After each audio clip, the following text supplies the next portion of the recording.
Thank God you came. How many more days could I wait? Make plans with you, and I won't let them fall through. I think I lie for you. I think I die for you. Jealousy cry for you. Do things when you want me to. Like controller. Yeah, like control. Don't work like that when you love somebody. My old flex is my new flex now, and we're working on it. That's why I need all the energy that you bring to me. My last girl would tear me apart, but she never wanna split a thing with me. But when it comes to you, I think I'd lie for you. I think I'd die for you. Do things when you want me to, like controller. Like controller. Yeah. I never wanna waste these shots. I do it how you say you want it. Them girls, they just wanna take my money. They don't want me to give you nothing. They don't want you to have nothing. They don't wanna see me for your love. They don't wanna see me smiling like when they baby.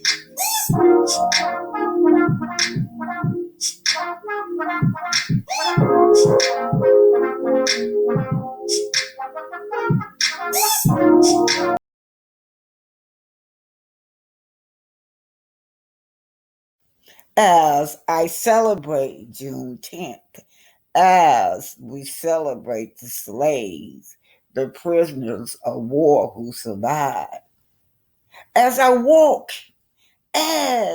walking and flying into Juneteenth with gratitude and for the resilience and determination of my ancestors, on whose shoulders I stand tall.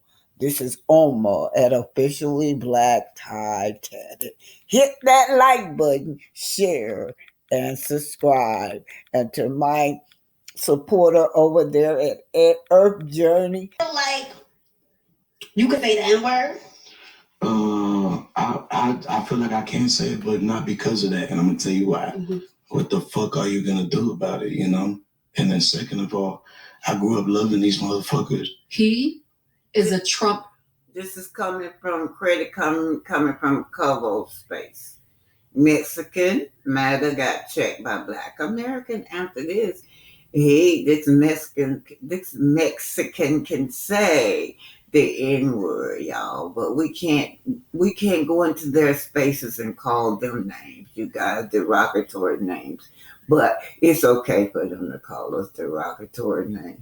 I mean, it's just the disrespect of what he said. Supporting clown, and that explains it all. When I said Latino males are the most obedient, most submissive to white supremacy, he is the perfect example. The Mexican OT will steal everything from the Black community except for courage. He will fight the Black community to say the N-word, but he doesn't have the balls to fight to protect his own community. This guy is willing to basically die behind being able to say a slur. He said, what are y'all gonna do about it? That is insinuating fighting, violence, anything that could possibly happen over saying a slur.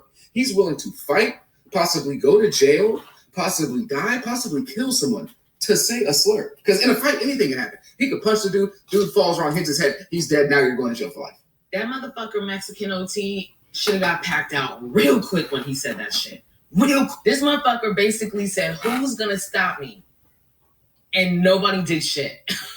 This is why these motherfuckers are disrespectful as fuck.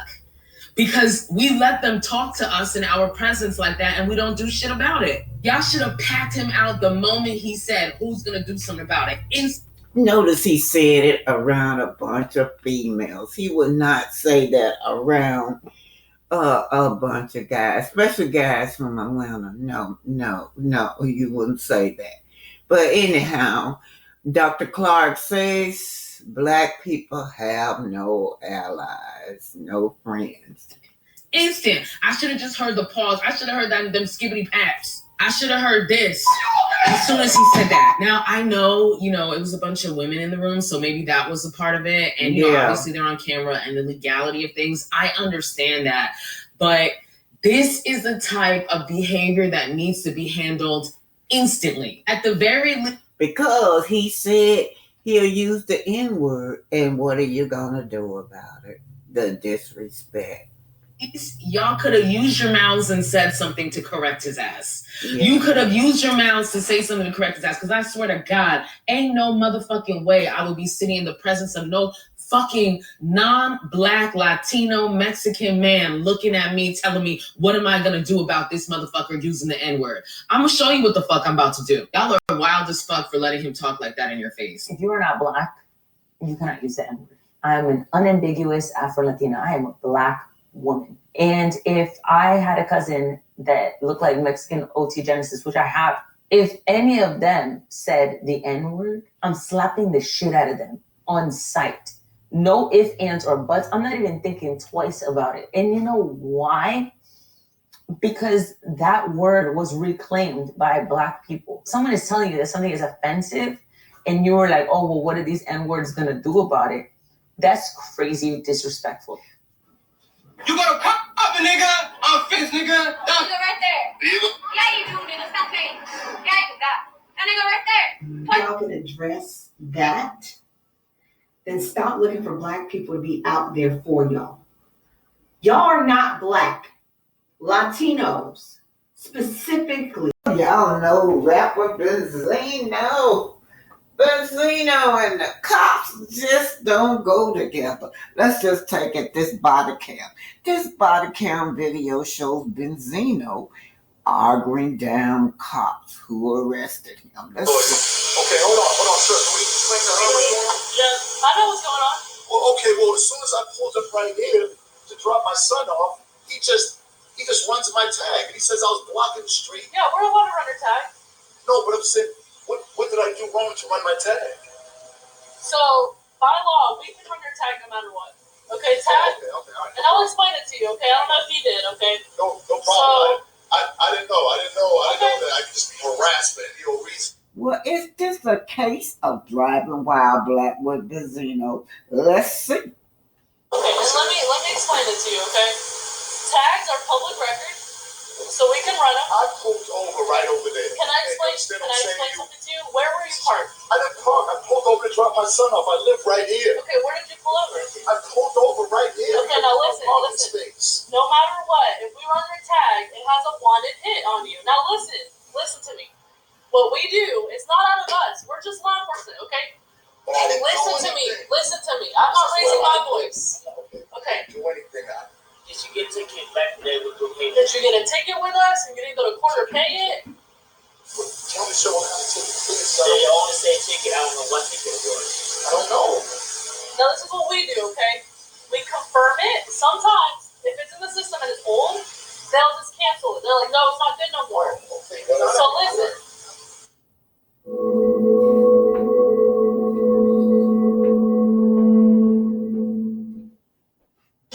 Smoky Mountain Water Park. This is a call for the conquerors. He's gonna confirm it, okay? I've been here. It's like I'm getting harassed. Like, We're not harassing you, okay? Listen, it does not matter your color. If you got a wanted hit, it's a wanted hit, okay? This is rapper Benzino. Body cam video shows Benzino arguing down cops who arrested him. Is this a case of driving while black? They claim they pulled him over for his tag. He says, hey, look, officer, I just dropped my son off. This is my apartment. I just dropped my son off. Is it a case of driving while black with rapper Benzino? It is for something. It's a wanted hit on your person. Okay? 4716, 4716. He had no reason to run my tag. He does. Okay. For what? We can run your tag. For what? It's public What's the record. reason? For law enforcement. I'm just asking her the reason, sir. I'm just asking the question. It's Okay, so public you just record. said you keep asking the same question that we answered for 10 Your times. tag is not a secret. Okay? We just run it. But that's public record, okay? And I'm going to forgive you further for reason that you was... Now, I just showed y'all to see this. This is Benzino, right? People of color. This officer right here clearly don't see Benzino as his brother, right? This is what we're complaining about. Now they want you to stand up and say, okay, come out in the street, protest with us. Black people are saying, no, we're going to sit this one out. Just take a look at this officer right here. Clearly, he's on this, I'm better than you. I'm Asian, I'm better than you. Benzino been pulled over simply because he's black. We don't have no allies. Dr. Clarke said, black people don't have no allies. That's not a reason, okay? That's not a good enough reason. So I did not know. So, like she said, by law, we don't need to. She already said that. She already said all right, that. you established that, okay? Yes, she so said it's not harassment. But they, if I feel it is, it is. Okay, if I feel it's perception. Yes, perception. well, that's my perception of being harassed because I live there. But they're now when the car was parked, even if the car was parked, and you run your tag, and you're in your vehicle, that's enough reason. This ain't fair, man. Like, so now we go back to you have a warrant. Why is it not fair when you have a warrant for your arrest for 32 years for a traffic ticket, and you keep going off another subject that okay, when we go back to you have a warrant. How's it harassment when you have a warrant? Explain that to me. I feel like I'm being harassed. Well, you're not. Okay. Well, I feel like I am. That's I fine have if you feel that way, but I'm telling you you're not. You have a warrant out.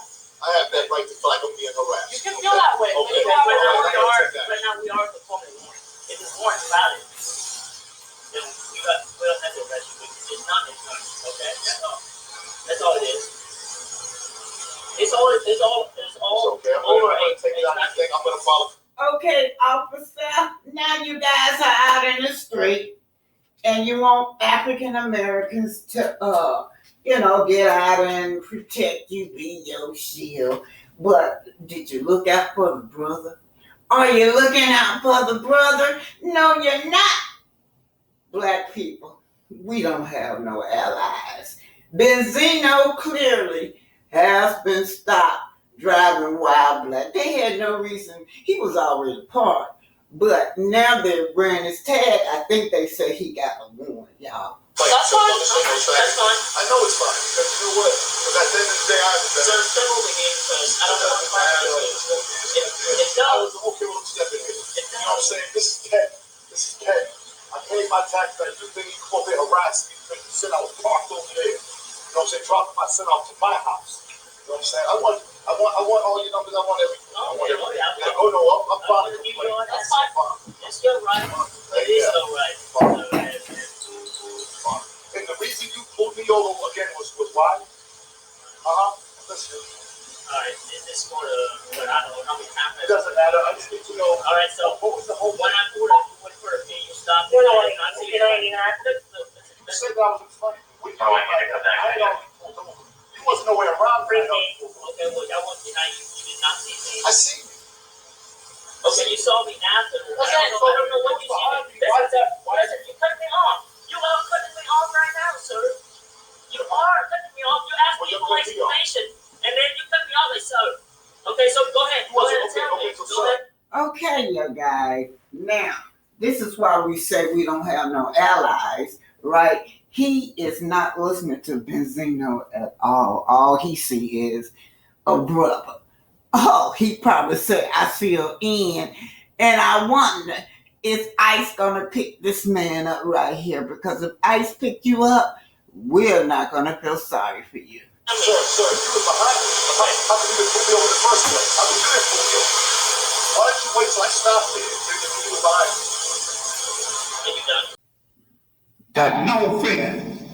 When they discovered you, they began to prey on you. Now let's look at our relationship in all this world.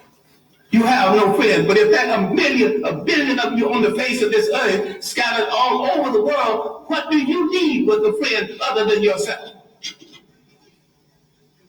you turn inward on yourself and say, I will wear no clothes I don't produce. Start with your underwear. I wear no shoes that's not made by a brother. You're creating a shoe factory, employment at once. Start buying airplanes, break them down and study them, later on make airplanes. What this whole thing is about is the restoration of confidence. It has been the role of these handmaidens of colonialism to destroy your confidence in yourself. You don't believe that you can look like a god. What we have to understand is that faith has not spared us for either reason. A whole lot of people who've been hit less than us are extinct. What is there in us that made us strong enough to take this heavy blow? 500 years of slavery, one way or the other. Slavery, neo-colonialism. What made us strong enough to survive? What has faith saved us to do? And inasmuch as we gave the world its first humanity, faith has saved us to give the world its last humanity. Chazpages, the black aviator who soared the sky before the Wright brothers. You're watching Black Journal. This is your Black History Spotlight. Arthur Omer at Officially Black Titanic. Hit that like button, share, and subscribe. It was a radical act of defiance. He taught himself to read and write, a remarkable achievement considering the systemic efforts to keep people of African descent in a state of enforced ignorance. This self-education was not merely an academic endeavor, it was a powerful tool for resistance and empowerment in the face of oppressive racial policies. Page's inspiration for his airship invention came from observing the flight of dragonflies. His family recounts that he would spend hours watching these insects, fascinated by their flight dynamics. The story goes that he would watch those things in flight for hours at a time, and I assume that it's where he got his inspiration to build an airship. That is Joseph Page. Talking about Charles Page, who happened to be his grandfather, a farmer and timberman in Pineville, Louisiana. Granddaughter Catty Page Williams heard the same story. At an early age, I was told that he had this invention, the airship or the airplane, says Catty. This observation had led him to conceptualize and eventually build an airship around 1903, coinciding with the Wright brothers' developments in aviation. Page's innovative approach to flight was rooted in the natural world, reflecting a keen sense of observation and creativity. Page got a patent for his airship in 1906 before the Wright brothers. But Page's story takes an unusual turn. He planned to enter his airship in a competition for a $100,000 prize at the 1904 Louisiana Purchase Exposition in St. Louis. He took his life savings, he built a working model, tested it at his home in Pineville, and then shipped it off by train to St. Louis, Missouri, where he was going to fly the airplane in St. Louis, Missouri, and then become a chapter in all of our history books, says Michael Wynn. But the aircraft never arrived at the World's Fair. His plane was destroyed or stolen, possibly due to the fact that he was an African American, says Wynn. I think that because he was a black man who had the audacity to try something that had never been done before, it's probably one of the reasons why the model disappeared and the history was never corrected to show that, says Joseph Page. Charles Frederick Page's airplane was somewhat primitive compared to the Wright brothers. It did have its own engine for horizontal movement, but it actually relied mainly on balloons and was called an airship. However, there is no record of Charles Page ever building another airship, but there is a renewed effort in the city of Pineville to publicly recognize his achievements. Joe Page says he had to care for his family. He just never saw an opportunity to gather that amount of money again and deny his family of a decent living, so he never pursued it again. His granddaughter Catty Williams believes his airship could have won the competition. I think it was actually number one, probably found by someone who didn't want it to get there and was destroyed, or it was stolen, Catty says. Here lies Charles Frederick Page, a black man who was never recognized for his contribution to aviation, but instead of giving up, he became a farmer and a family man. He made bricks, he made coal, which was fuel at that time, commonly used for, and it was a number of things that he tried to do to better serve the community, says Joe Page again. So before the Wright brother, you had Charles Page, the black aviator who soared the sky.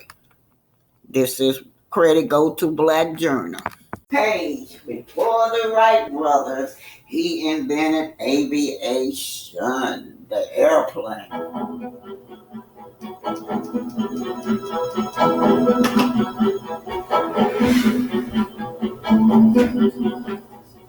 When the names Orville and Wilbur Wright are mentioned, the beginning of aviation is often the thought that follows. But history is changing, and it may be time to add another name to that conversation.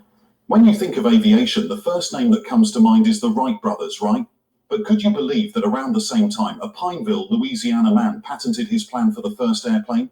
It's a story that it truly is unbelievable, and not only unbelievable that it happened, unbelievable that it's being ignored until 2023. African-American and former slave Charles Frederick Page invented the airship and patented his version before the Wright brothers. Why he is not known by every schoolboy and girl today is a sad mystery that needs to be corrected. Paul Leo Ortega also invented the working passenger-carrying version of the helicopter. Why he is also not better known is a sad mystery. What is also a strange coincidence is, both men lived about 2 miles from each other during their lives in central Louisiana. Welcome to yet another interesting video segment. Today we are taking a dive at the forgotten black aviator who soared the sky before the Wright brothers. Before we continue, be kind as to hit that like button and support us further by sharing video with your families and friends to keep spreading our eye-opening black narrative. Also subscribe to help in building the rising membership of this channel. Your support counts a great deal. Now come with me, this is going to be touching. In the annals of aviation history, Charles Frederick Page's name has been conspicuously absent, overshadowed by more celebrated figures like the Wright brothers. Yet, his story is one of remarkable innovation and unyielding resilience in the face of systemic racial oppression. Born into the harrowing reality of slavery, Page taught himself to read and write and ventured into the realm of aviation, patenting an airship in 1906, a feat that absolutely predates the Wright brothers' patent. The significance of Page's invention cannot be overstated. It was not merely an airship. It symbolized a technological breakthrough and a bold leap into a future where flight would become a pivotal part of human progress. However, Page's achievement took place against the backdrop of the Jim Crow era, a time characterized by relentless white supremacy and racial segregation. It was shipped, and something happened. Now, due to the Jim Crow prejudice of the time, we firmly believe that it was stolen and destroyed. These were years marked by the systematic denial of opportunities and recognition to black Americans. More insidiously, these years were marked by lynchings of black people who committed the cardinal sin of becoming successful in the plain view of their white counterparts. This stark reality deeply impacted the course of Page's life and work.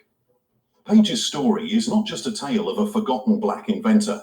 It is a narrative that speaks volumes about the eraser of black contributions to society and the tenacity and ingenuity of an individual who dared to dream and create in an era that sought to stifle such aspirations based on race. His journey, shrouded in the shadows of racial prejudice and historical neglect, compels us to question and challenge the biases that have long permeated our historical records. In understanding Charles Frederick Page's legacy, we must acknowledge the corrosive impact of white supremacy that not only hindered his personal aspirations, but also veiled his contributions from the world. It is a stark reminder of the countless black innovators whose stories remain untold, their achievements unrecognized, due to the systemic racism embedded in our society. This is why Black History Month was created in the first place. You're looking at Black Journal, the black aviator.